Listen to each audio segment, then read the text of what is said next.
మహారాష్ట్రలో సంచలనం రేపిన ఓ యువ పారిశ్రామికవేత్త మృతి కేసు ఊహించని మలుపు తిరిగింది. మరికొన్ని రోజుల్లో పెళ్లి జరగాల్సి ఉండగా ఫోటో షూట్ కోసం వెళ్లిన యువకుడు లోయలో పడి మృతి చెందడం మాట ప్రమాదంగా భావించారు. అయితే పోలీసుల దర్యాప్తులో ఈ ఘటన వెనుక హత్య కోణం వెలుగులోకి వచ్చినట్లుగా సమాచారం అందుతోంది.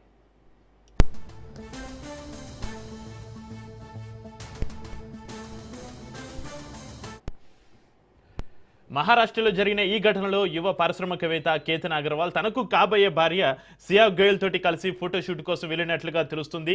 ట్రెక్కింగ్ అనంతరం ఫోటోలు దిగుతున్న సమయంలో కేతన్ ప్రమాదవశాత్తు లోయలో పడిపోయాడని మొదట అంతా భావించారు.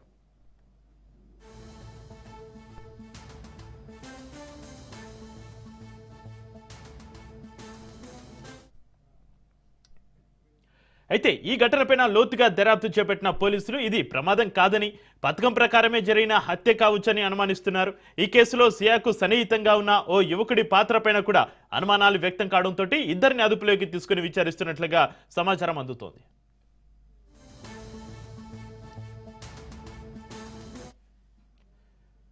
త్వరలో ఘనంగా జరగాల్సిన వివాహం నేపథ్యంలో చోటు చేసుకున్న ఈ ఘటన దేశవ్యాప్తంగా చర్చనీయాంశంగా మారింది.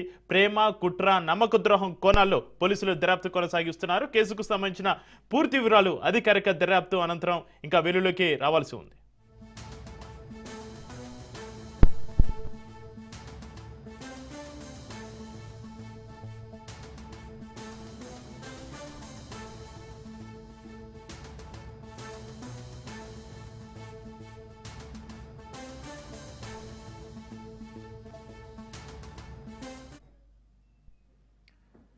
హైదరాబాద్లో సర్వేర్ల ఆందోళన ఉధృత పరిస్థితులకు దారితీసింది. Revenue licence